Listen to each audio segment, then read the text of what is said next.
짐승이면 그 짐승에게서 사람이면 사람의 힘치면 그에게서 그의 생명을 찾으리라. 다른 사람의 피를 흘리면 그 사람의 피도 흘릴 것이니 이는 하나님이 자기 형상대로 사람을 지으셨습니다. 너희는 생육하고 번성하여 땅에 가득하여 그 중에서 번성하라 하셨더라. 하나님이 노아와 그와 함께한 아들들에게 말씀하여 이르시되 내가 내 언약을 너희와 너희 후손에와 너희와 함께한 모든 생물고 너희와 함께한 새와 가축과 땅의 모든 생물에게 세우리니 방주에서 나온 모든 것 곧 땅의 모든 짐승에게니라. 내가 너희와 언약을 세우리니 다시는 모든 생물을 홍수로 멸하지 아니할 것이다. 땅을 멸할 홍수가 다시 있지 아니하리라. 하나님이 이르시되 내가 나와 너희와 및 너희와 함께하는 모든 생물 사이에 대대로 영원히 세우는 언약의 증거는 이것입니다. 내가 내 무지개를 구름 속에 두었나니 이것이 나와 세상 사이의 언약의 증거니라. 내가 구름으로 땅을 덮을 때에 무지개가 구름 속에 나타났다면 내가 나와 너희와 및 육체를 가진 모든 생물 사이에 내 언약을 기억하리니 다시는 물이 모든 육체를 멸하는 홍수가 되지 아니할지라. 무지개가 구름 사이에 있으니 내가 보고 나 하나님과 모든 육체를 가진 땅의 모든 생물 사이에 영원한 언약을 기억하라. 같이 보시면 하나님이 노아에게 또 이르시되 내가 나와 땅에 있는 모든 생물 사이에 세운 언약의 증거가 이것이라 하셨더라. 아멘. 앞에 많은 사람들 앞에서 이렇게 하는 것들이 익숙해지는 그런 모습이 굉장히 유익한 점이 많을 거라고 생각해요. 그래서 자기를 표현하고 또 이렇게 자기가 할 수 있는 언어를 이제 몸짓으로 나타내고 그럴 수 있는 그런 모습이 훈련이 잘 되어지는 거. 이것도 굉장히 아이들에게는 앞으로 모든 일이 있어서 유익하게 되어질 일들이 많이 있으리라고 생각합니다. 이 아이들을 위해서 기도 많이 해주시고 힘찬 박수를 한번 아이들에게 감사합니다.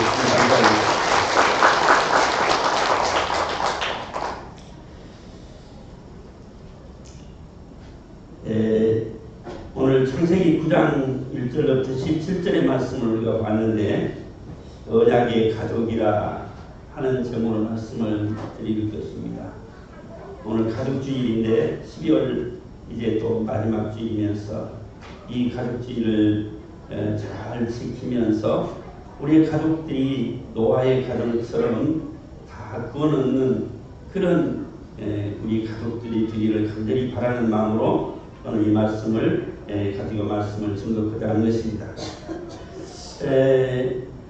27일 날 이 화성 탐사선이 인사이트라는 화성 탐사선이 지난 27일 날 오전 4시 54분에 화성에 206일 만에 거기 안착을 했어요. 그러니까 우주선이 적어도 206일 동안 날아가는데 얼마나 빠른 속도로 날아가느냐 그러면 19,794km로 날아가는 거예요. 시속. 그러니까 거의 2만 km에 가까운 속도로 그렇게 날아가는데도 200일이 넘겨 걸려서 그 화성에 도착했다는 거예요. 그러면요, 그 도착하는 것도 쉽지 않아요. 대기권을 뚫고 들어가서 안착하는 것도 그 7분인데 7분이라는 것이 200일 동안 날아가는 것에 대한 7분은 정말 206일만큼이나 중요하다는 거예요. 그래서 거기 안착했다는 거예요. 그런데 이 화성 탐사선이 화성을 가게 되는 이유는 이 화성이 앞으로 인간이 살아가야 할 가장 적합한 행성, 이 별들 중에 하나가 화성이라는 거예요. 그래서 앞으로 2022년도쯤 가면은 사람이 가서 살 수 있는 기지국을 건설하는 화물선, 이제 거기 기지국을 건설하기 위한 물자를 싣고 간다는 거예요. 2022년도에 그럼 앞으로 몇 년 남았어요? 그리고 한 4년 후면 그렇게 갈 수 있다는 거예요. 그리고 앞으로 25, 6년 후면 사람이 그 화성으로 가서 이제 갈 수 있도록 되는 때가 곧 온다는 거야. 그러면 왜 이 화성을 탐사해야 하냐 그러면 지구의 종말이 올 것이다. 사람이 살 수 없는 때가 올 것이다. 그래서 그때를 대비하기 위해서 인간의 피난처, 다시 말하면 이렇게 말할 수 있어요. 오늘 노아의 방주를 연상하면서 생각해보면 어떤 생각을 하냐면, 야, 인간이 구원받을 수 있는 유일한 구원의 방주가 화성이다. 그곳에 피해야 살 수 있다 하는 그런 과학자들의 이야기예요. 그래서 오늘 많은 일반적인 과학자나 미래를 내다보는 사람들이 화성으로 이사갈 준비를 하는 거예요, 지금. 그래서 이 과학자들이 꿈꾸는 미래의 노아의 방주는 화성이다. 이런 생각을 품고 과학자들이 화성으로 가서 살 준비를 지금 열심히 하니까 오래오래 사십시오. 화성 가서 살기는. 그런데 오늘 이 과학자들의 이 과학자들의 꿈을 우리가 한번 어떤 꿈을, 이 꿈이 어떤 꿈인지를 한번 머릿속에 연상을 하면서 한번 생각해 볼 필요가 있다는 생각을 해요. 과연 우리 진정한 구원의 방주가 될 수 있을 것인가 하는 생각을 해보는 그런 지금 현실이에요. 그러면요, 29일자 신문에 이런 미션, 국민일보 미션지에 한 인물이 소개되었어요. 그 인물이 누구냐 그러면 우리가 잘 알 수 있는 인물인데 그게 엔돌핀 박사. 우리가 과거에 엔돌핀이라는 말이 잘 무슨 말인지 몰랐을 때에 엔돌핀이라는 말을 유행시켰던 이상구 박사라는 분이 있었잖아요. 보면은요. 근데 그분이 이제 이 신문에 난 연유가 뭐냐 그러면 그분이 이 엔돌핀이라는 말로 우리에게 많은 국민들에게 익숙해져 있는 사람인데 이 사람이 안식교 신자예요. 안식교 신자인데 그가 미국에서 공부할 때에 미시간 웨인 주립대학교에서 내과 전문의를 한 분인데요. 그가 82년도에 안식교 계통의 위머 카레이지라는 대학의 교수로 가게 되었어요. 그래서 안식교 계통의 대학교에 가서 교수가 되다 보니까 안식교 교리를 접하게 되었고, 그래서 안식교 교인이 되었는데, 그는 안식교인은 율법주의적인 그런 신앙을 가지고 있는 이단이죠. 그런데 이상구 박사가 거기에서 이제 율법주의적인 신앙을 가지고 성경 말씀을 대할 때에 먹는 문제에 대해서 많이 접하게 되지요. 그래서 그가 율법주의적인 채식주의자가 된 거예요. 그래서 그는 채식주의를 통해서 건강을 이제 강의하게 되고, 그러면서 유명인사가 된 분이 바로 이 이상구 박사입니다. 그런데 제가 오늘 이분을 소개하려는 이유는 어디에 있느냐 그러면, 이분이 오랜 세월 동안 이렇게 안식교리를 가지고 건강을 이제 강의하면서 유명인사가 되었는데, 얼마 전에 안식교 교리가 잘못됐다는 것을 깨닫게 되었어요. 그래서 율법주의는 우리가 구원받을 수 없다는 것을 그가 깨닫고, 지금까지 율법주의로 인생을 허비한 것에 대해서 그가 이제는 후회하고 탄식하게 된 거예요. 구약에 대해서 집착을 하다 보니까 오늘 그가 율법으로 구원을 얻는 줄 알고 철저히 율법주의적인 생활을 했지만, 그러나 구원의 기쁨이 뭔지를 그는 몰랐던 거예요. 그러면서 구원의 기쁨이 없는 그 기쁨에 대한 강의를 그가 한 거예요. 엔돌핀이라는 말로. 그러다 보니까 진정한 구원의 역사는 믿음으로 구원받는다는 것을 뒤늦게 그가 성경을 통해서 알게 된 거예요. 그래서 예수 그리스도를 믿음으로 구원 얻는 이 진리를 깨닫게 된 그가 이제 오늘 뒤늦게나마 진정한 예수 그리스도를 알게 되고 믿게 되어서 안식교회에서 탈퇴를 하고 이제는 그리스도인의 진정한 삶을 살게 됐다는 기사를 본 거예요. 자, 무슨 얘기를 하려고 하냐면 믿음으로 구원은 구원의 역사. 오늘 노아의 방주를 통해서 우리가 정말 말씀하자는 뜻이 어디 있는가 하는 거거든요. 바로 이 구원의 방주에 관한 이야기예요. 다시 말하면 노아의 방주는 구원의 방주예요.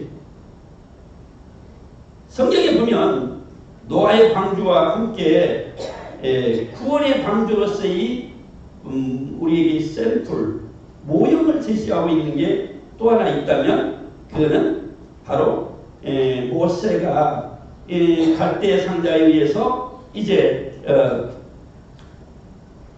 떠내려갈 때에 그가 구원받았던 이 갈대 상자도 하나의 구원의 방주의 하나의 모형이 되는 거예요. 다시 말하면 구약의 역사 모든 역사는 하나의 모형이라는 말을 쓸 수 있어요. 모형이다. 모형이라는 말은 앞으로 실제로 되어질 일에 대한 샘플이에요. 그래서 구약은 땅 위에 있는 것으로 우리에게 그 샘플을, 그 모형을 하나님이 우리에게 제시하고 계시는 거예요. 그래서 하나님의 구원 역사가 어떻게 이루어지는지를 우리에게 보여주는데 진정한 구원은 어떤 걸까요? 예수 그리스도를 믿음으로 구원하는 일을 위하여서 하나님께서 미리 이 모형들을 통해서 샘플을 통해서 보여주시다가 그 실체가 이루어졌는데 그 예수 그리스도라고 말합니다. 할렐루야. 예수 그리스도를 믿음으로 진정한 구원을 이루는 역사를 보여주시기 위한 하나님의 계획과 섭리가 있었던 거예요. 할렐루야. 그러므로 오늘 이 노아의 방주를 통해서 우리가 구원의 진리를 깨달을 수 있어야 된다. 여러분, 노아의 가족, 이 가족에게 하나님께서는 너희가 이 방주를 만들어라 라고 이제 하나님이 지시하셨어요. 120년 후에 일어날 이 땅의 멸망을 앞에 두고 하나님께서는 이 가정에 방주를 만들어라 이렇게 말씀하셨잖아요. 오늘 120년에 일어날 일에 관하여서 성경이 말씀하기를 하나님이 보시는 땅에 부패하고 부패하였다 이렇게 말씀하죠. 또한 이는 땅에서 모든 혈 있는 자의 포악이 땅에 가득함으로 그 끝날이 내 앞에 이르렀으니 내가 그들을 땅과 함께 멸하리라 이렇게 말씀합니다.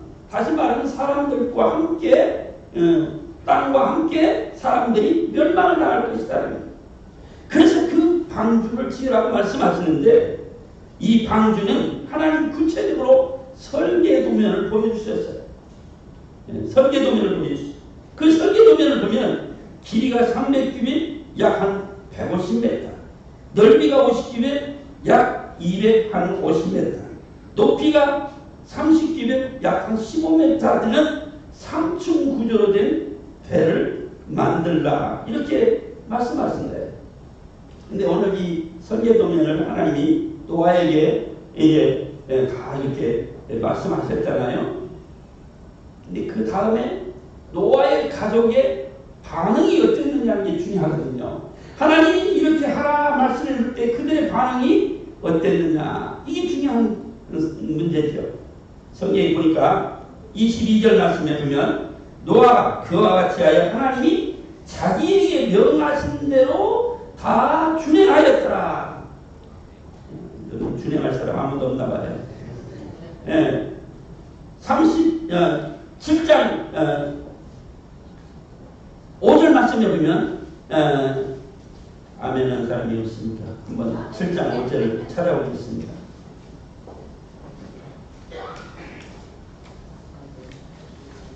7장 5절 말씀 보겠습니다. 시작.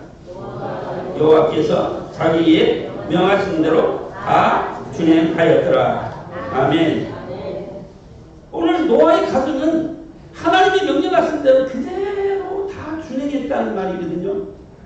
여기 보면 이것을 준행할 때, 그대로 행할 때에 자기의 생각이나 혹은 자기의 계획이나 자기의 뜻이 전혀 거기에 개입이 되지 않은 상태를 의미하는 거예요. 하나님이 이렇게 만들으라고 했는데 정말 여기다가 뭘 더 붙여야 되겠다든지 여기에다가 또 내 생각에 마음이 안 맞으니까 좀 빼도 되겠다든지 그런 게 아니고 하나님이 설계해 준 그대로 가감 없이 순종하고 준행했다, 그런 의미예요. 그래서 이 말씀이 중요한 거예요. 하나님이 명령하신 대로 그대로 다 준행했다는 말을 두 번이나 여기 연속으로 말씀하고 있는 이유는 그것은 틀림없이 그렇게 했다는 증거를 나타내고자 하는 의도가 있어야 됩니다. 자, 그래서 노아의 여덟 사람의 가정은 이제 120년 후에 일어날 일을 대비하면서 그 일을 다 준행했다는, 하나님이 그때 가서 이 세상을, 그 땅과 사람들을 다 멸하리라고 말씀하신 것을 기억하면서 120년 동안 준비했다는 겁니다. 여러분, 120년 세월이 적은 세월은 아니잖아요. 어쩌면 일생을 두고 생각해야 할 문제를 제시하고 있는 거예요. 이게. 여러분, 우리가 120년이라는 세월은 인간이 살아갈 수 있는 어쩌면 최대치를 지금 우리에게는 말씀하고 있잖아요. 120살 살면 아마 최장수 중인 장수 아닙니까? 그래서 최대치로 120년을 우리가 산다고 할 때에 그 120년 일생 동안 하나님 말씀을 어떻게 준행하고 순종하고 믿음을 행하는지에 대한 그런 모델과 표본이 되는 것이 바로 이 노아의 가정이라는 거예요. 그러니까 적은 세월이 아니에요. 우리가 일생 동안 120년 동안 산다고 해도 때로는 많은 인생길에 있어서 험악한 일도 볼 수 있고 시험도 만날 수 있고 넘어지기도 하고 많은 참 고난도 당하고 얼마나 많은 일을 당하면서 우리가 살아야 돼요. 그러니까 그런 속에서도 변함없이 하나님의 이 말씀을 붙잡고 그들이 행할 수 있었던 그들의 가족의 모습을 여기 보여주고 있다는 거예요. 자, 노아의 8식구는 노아의 부부와 그의 아들들 셈, 함, 야벳인데 그의 부인들까지 합해서 8식구예요. 이들이 하나님께서 명령하신 대로 그 오랜 세월 동안 그걸 준행하고 그대로 할 수 있었던 이 가족의 모습을 우리가 이 시간 생각해보자. 그들이 이렇게 할 수 있었던 모습, 우리는 이 말씀을 생각하는 저는 늘 노아와 대비해서 비교해서 생각나는 가정을 늘 생각하고 있습니다. 그게 롯의 가정. 롯의 가정과 비교해서 생각할 필요가 있다는 생각을 늘 해요. 왜냐하면 노아가 이렇게 그 방주를 짓기까지는 이 모든 세상이 폐기하고 강팍하고 완악해져서 하나님이 멸하시기로 작전된 때를 바라보고 그들이 살아온 가족사를 지금 여기 이야기하면서 롯의 가정을 생각해 보면 이 롯의 가정은 그 살기 좋고 풍요로운 땅에서 그들이 살았습니다. 요단 동편 소알 땅 소돔과 고모라, 거기는 풍요로운 것이에요. 그곳에 살면서 그들이 행한 일들을 보면, 그곳 땅의 사람들을 보면 성경이 말씀합니다. 부르짖음이 크고 그 죄악이 심히 무거우니 이 소돔과 고모라도 하나님이 멸하시겠다고 하는 거예요. 그러니까 노아의 때나 지금 소돔과 고모라가 하나의 모델로 이렇게 부상하고 등장하는 거예요. 보면. 그래서 그곳 사람들이 부르짖음이 크고 죄악이 심히 무거움으로 하나님께서 그 땅을 멸하시겠다고 말씀하십니다. 그럴 때에 여호와의 사자가 아브라함의 조카 롯을 생각하사 그 땅에 들어가게 됐어요. 그래서 마침 소돔 성에 들어갔을 때에 그 롯이 그들을 영접하고 가정에서 극진히 대접하지요. 물론 롯은 하나님의 사자라는 생각을 하고 하는 건 아니에요. 오늘 성경에 보면 그들을 가리켜서 그 사람들이라는 말이 여러 번 등장해요. 다시 말하면 하나님의 사자가 뭐 천사처럼 온 게 아니고 사람으로 오신 거예요. 그래가지고는 왔기 때문에 롯은 나그네를 대접하는 심정으로 그들을 극진히 대접하고 있었어요. 그때 그들이 이제 롯의 가정에서 하룻밤 주무시고 가기를 간청하는 롯의 청에 의해서 그 밤을 이제 새기 위해서 자리에 누우려고 할 때에 밖에서 큰 소동이 일어났어요. 그 소동이 뭐냐면 그 땅의 사람들이 여러 곳에서 떼뭉쳐와서 남녀를 만원하고 떼뭉쳐와서 롯의 집을 막 부술듯이 두드리는 거예요. 왜 그런가 그랬더니 여기 들어온 사람들 우리에게 내놓아라. 우리가 상관하리라 하는 얘기예요. 다시 말하면 무슨 얘기인 거야? 이해가 안 가죠? 왜 이제 나그네가 왔는데 그 사람들이 떼뭉쳐와가지고 그 사람을 내놓으라고 난리를 치고 소동을 부릴까요? 여기 그들을 상관하리라는 이 상관이라는 말 속에는 성적인 놀이개로 삼겠다는 거예요.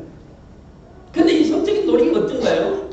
남자와 남자 관계에서 일어날 수 있는 동성애를 의미하고 있어요. 이건. 여러분 동성애라는 말이 소돔이라는 말인데요. 소돔이라는 말인데 이 말은 이 소돔에서 일어났던 사건을 이제 통해서 소돔이라는 말이 생겨났다. 다시 말해 동성애라는 말이 어디서부터 출발했느냐 하면 바로 이 사건 속에서 동성애라는 말이 소돔이라는 말이 생겨났다는 거예요. 그러니까 그 땅이 얼마나 참 타락한 지경인가를 우리가 충분히 짐작할 수 있어요.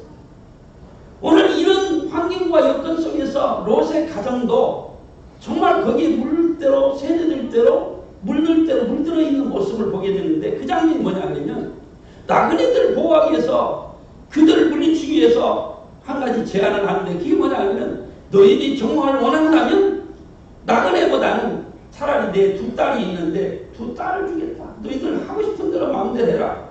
그러는 이 롯의 모습을 보면서 우리가 기절할 일 아닙니까? 기절할 일이죠. 왜냐하면 성적 놀이기로 삼기 위해서 지금 밖에 그 사람을 끌어내려고 하는데 자기 딸을 주면서 나그네를 보여주려고 하는 이 현상을 우리는 어떻게 이해를 해야 될 것인가? 좀 더 이 롯의 가정을 따라가 보면 오늘 하나님께서 이 전사들을 통해서 사자들을 통해서 이 땅이 멸하리라 하는 이야기를 했을 때에 그의 사이들은 그 말을 장인 어른인 롯으로부터 듣고 농담으로 여겼더라 하는 이야기를 주목해야 해요. 또 하나는 소돔성이 멸망할 때에 그때에 그 부인은 뒤를 돌아보지 말라는 하나님의 명령을 어기고 뒤를 돌아보다 소금기둥이 되었다는 사실도 있어요. 다시 말하면 지금까지 그렇게 참 즐겁게 풍요롭게 쾌락 속에 살았던 그들이 이제 모든 것을 다 가지지 못하고 다 이제 버려두고 가야 하는 그 미련을 버리지 못해서 뒤를 돌아봤던 롯의 아내에 대한 교훈도 크지. 또 하나는 두 딸과 함께 이제 아버지와 함께 이제 피신해 있던 그들이 우리에게 후손을 보자 그래서 결국은 아버지를 상대로 두 딸이 아이를 낳게 되는 장면도 보면서 기가 막히잖아요. 딸이 하나도 아니고 둘이 번갈아 가면서 아버지를 통해서 후손을 보려고 했던 그들, 그래서 암몬과 모압이라는 자손을 얻게 되는 장면을 보면서 오늘 이 기가 막힌 장면이 어떤 장면이겠어? 다시 말하면 오늘 소돔과 고모라는 말이 세상 사람들도 다 익히 아는 이야기 아니에요? 소돔과 고모라 무엇의 대명사입니까? 타락의 대명사예요. 세상 사람도 타락한 시대를 가리켜서 소돔과 고모라 시대라고 다 이구동성으로 말할 수 있어요. 말하고 있어요. 이런 시대를 우리가 보면서 타락의 극치 현상을 롯의 가정에서 보여준다는 거예요. 그러면 하나님께서 소돔과 고모라를 유황불로 멸망하십니다. 유황불이 하늘에서 비같이 내렸다는 거예요. 이 멸망의 장면을 우리가 보면서요, 오늘 노아의 가정을 다시 한번 생각해 보아야 된다는 거예요. 노아의 가정은 어떻습니까? 120년에 있을 하나님의 그 말씀을 그들은 마음에 새겼다는 거예요. 그리고 그 말씀대로 순종하고 준행했던 그들의 모습을 우리가 보게 된 거죠. 자, 오늘 이들이 작은 세월도 아니고 120년이라는 세월을 앞에 두고 이 방주를 짓는데 참 어마어마하게 큰 방주잖아요. 왜냐하면 이 방주 안에는 모든 살아있는 생물이 다 들어가야 하는 거예요. 아브소토상식에서 전부 다 들어가야 돼요. 사람만 사는 게 아니라 생물, 짐승까지 다 노아의 방주에 들어가서 살아야 되는 거예요. 이런 큰 방주를 짓는 일이 쉽지 않았겠죠. 그런데 오늘 이 방주를 지으면서 이 가족이 어떤 모습일까를 상상해 보는 거예요. 하나님 말씀대로 준행하기 위한 그들의 모습이 어땠을까? 그들의 모습을 상상해 보면 충분히 이해가 가지고 상상이 되는 부분이 있어요. 어떻게 상상이 될까요? 그들은 저는 불평이 없었을 거라는 생각을 해요. 불평이 없었을 거야. 왜 어려움이 없겠어요? 하루 이틀도 아니고 수십 년에 걸쳐서 오늘 이 방주를 짓는 일이 왜 어려움이 없겠어요? 또 가족 간의 의견 충돌도 있을 수 있고, 또 그걸 하다가 어려운 일을 만날 수도 있고, 많은 장애물을 만날 수 있는 충분한 여건이 있음에도 불구하고 그들은 불평 없이 그 일을 준행했다는 데 우리가 주목해 볼 필요가 있어요. 또한 이 일을 하면서 그들이 하면서 어떤 모습이었을까 생각해요. 하나님이 우리에게 설계도면을 주셨는데 이 설계도면대로 방주를 지으려면 거기에 필요한 재료도 많이 필요하다. 재료를 다 모아다가 이걸 방주 짓는 일을 온 가족이 하나 돼서 하는 거야. 그래서 아마 그랬을 것 같아요. 너는 이걸 해라, 너는 이걸 해라, 너는 이걸 해라. 그래서 각기 분담된 대로 그것을 가지고 방주를 짓는 일에 하나 되었을 것이다. 여러분, 가끔 이제 TV에서 보면 정말 아이를 많이 둔 가정 10명을 낳은 가족들을 소개받은 적이 있잖아요. 그 가족이 10명을 어떻게 도대체 이 가족이 살아갈까를 생각해보면 끔찍하잖아요. 요즘으로 말하면. 아이들이 10명이라는 가정이 어떻게 살 수 있을까?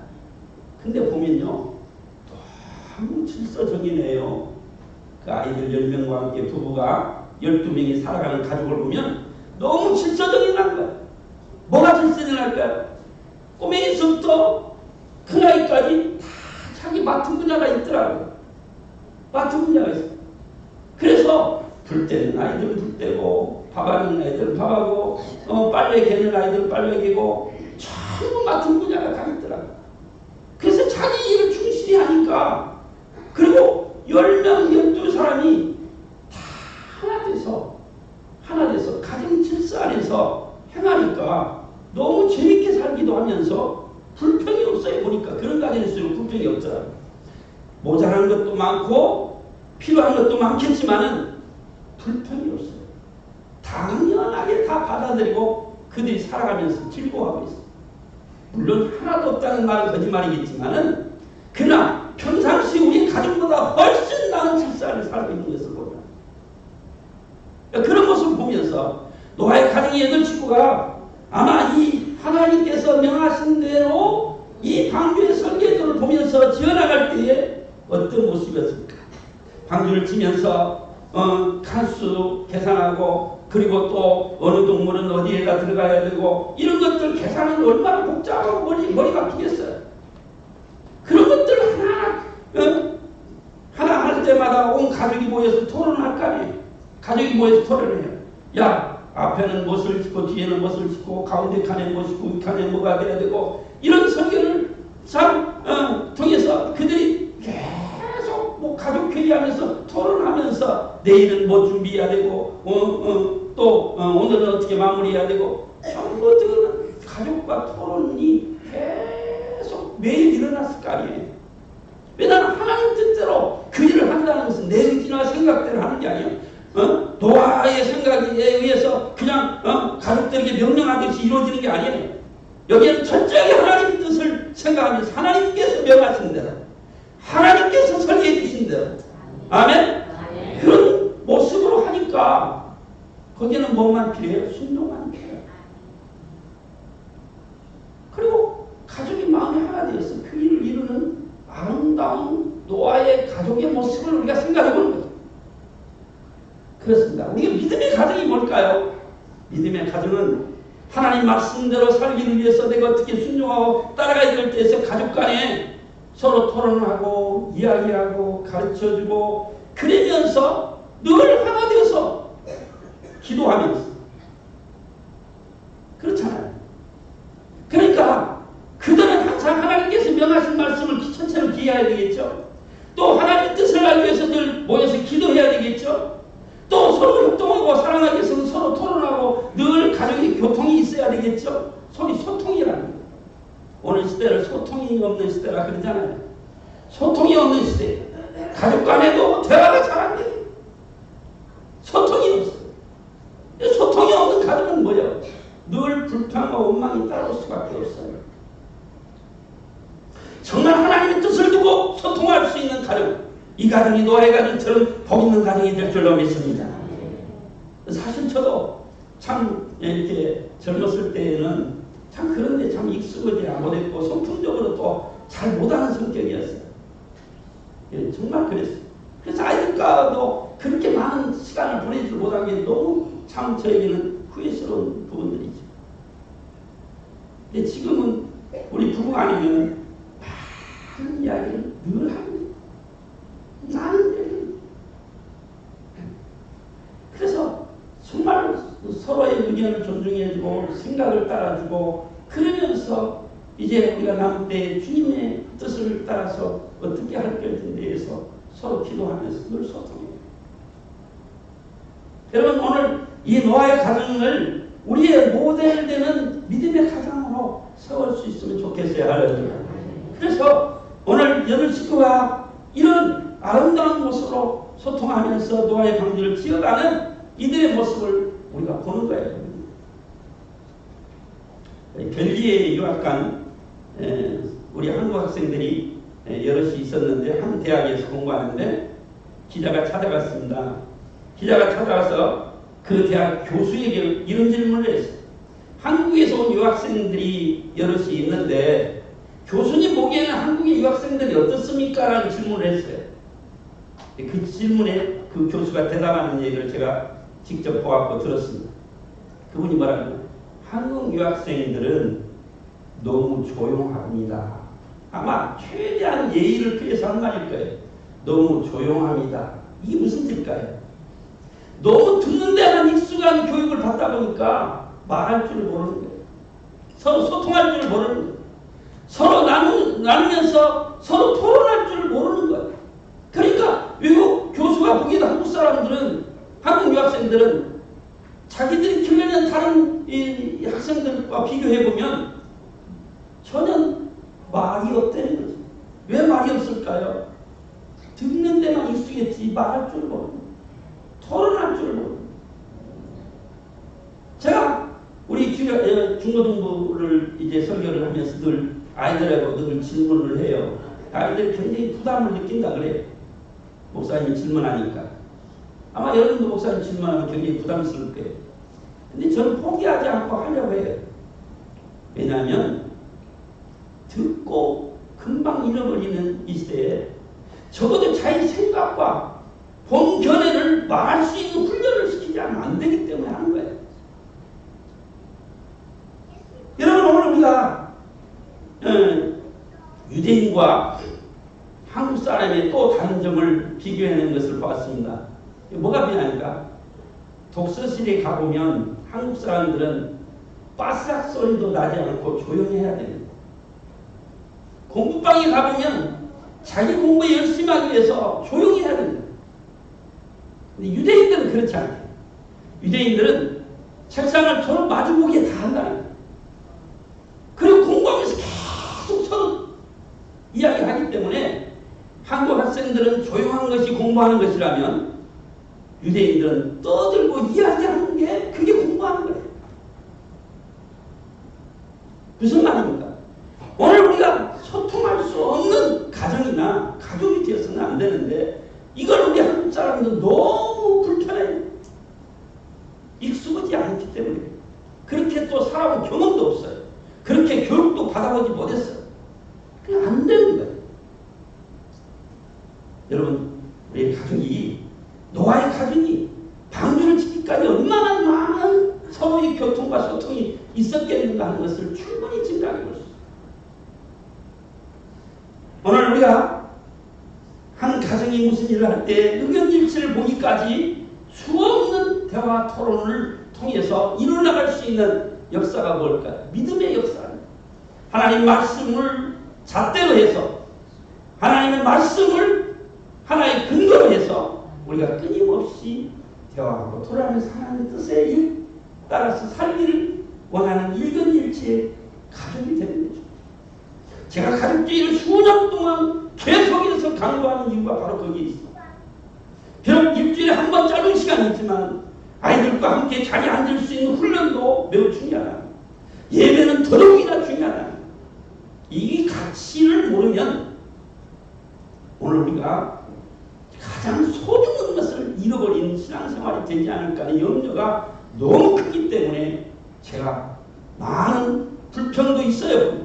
혼자 앉아있는 사람들은 우리는 혼자 앉아있어야 하는데 목사님 왜 자꾸 그 얘기를 반복합니까? 그래서 교회 안 나오는 분도 있어요. 그렇지만 저는 이 가치를 내 목회선상에서 가장 소중한 것을 이기고 이것이 회복되지 않으면 안 되겠다. 이런 생각을 하기 때문에 이절로 했습니다. 그래서 오늘 우리가 이 가족주일의 이 일을 경히 여기지 말고 우리가 정말 아름답게 이루어나갈 수 있는 믿음의 역사가 있기를 주의 이름으로 축원합니다. 결론의 말씀을 드리면 오늘 6장 18절 말씀에 결혼한 너희는 내가 내 언약을 세우리니 내가 내 아들들과 내 아녀 내 며느리들과 함께 그 방주에 들어가라. 너와는 내가 내 언약을 세우리니 하는 말씀을 볼 수 있어요. 다시 말하면 언약이 어떻게 이루어지는지를 보는 거예요. 오늘 본문 말씀에 보면 7번이나 언약에 관한 이야기가 반복돼요. 9절에서 내 언약을 너희와 내 후손과 11절에서 내가 너희와 언약을 세우리니 12절에서 언약의 증거는 이것입니다. 13절에서 이것이 나와 세상 사이의 언약의 증거니라. 15절에서 내 언약을 기억하리니 16절에서 영원한 언약 17절에서 오랜 생물 사이에 세운 언약의 증거가 이것입니다 하는 말씀으로 오늘 아브라함이 언약의 관계에 관한 말씀을 말씀하고 있습니다. 그런데 오늘 이 언약의 관계를 통해서 노아의 가정을 통해서 회복시키는 역사의 말씀을 우리가 오늘 1절부터 3절까지 내용을 보면 알 수 있습니다. 그런데 이 말씀이 창세기에서 아담과 하와를 지으신 하나님께서 이스라엘 사람을 지으신 하나님께서 말씀하신 내용과 거의 비슷해요. 그런데 여기 한 가지 주목해 볼 게 있어요. 무슨 말씀입니까? 오늘 하나님께서 인간을 지으시고 생육하여 번성하여 땅에 충만하라. 그리고 땅을 다스리고 정복하라 말씀하셨는데 오늘 노아에게는 정복하라는 말씀이 없다는 사실입니다. 이 왜 정복하라는 말씀이 없을까를 우리가 유추해보고 생각해보면 그건 어떤 것입니까? 인간들이 정복한다는 것이 하나님의 법도를 넘어서서 자기 임의로 정복하다가 많은 재난을 불러일으켜서 인간이 타락하게 되고 멸망에 이른 이 사실을 기억하게 하는 말씀입니다. 이 주권을 빼앗았어. 네 임의로 정복하라. 네 임의로 하지 말아라는 거예요. 그 주권을 주셨는데 그 주권 행사를 잘못한 인간에게서 그 권위를 빼앗았어. 이제는 뭡니까? 아브라함의 가정처럼 뭐예요? 믿음으로 순종하는 거예요. 믿음으로 순종하면서 행할 때에 그 회복의 역사는 예수 그리스도를 통해서 하나님이 회복의 역사를 이루실 것이라는 것을 말씀하고 있어요. 오늘 이 말씀을 유념하고 승리하실 수 있기를 주의 이름으로 축원합니다. 하나님 아버지 은혜와 사랑을 감사합니다. 주님이 우리에게 주신 말씀 기억합니다. 하나님의 은혜를 믿고 노아의 가정처럼 회복의 역사가 일어날 수 있는 언약의 약속의 가정들이 되게 하여 주옵소서. 예수님의 이름으로 간절히 기도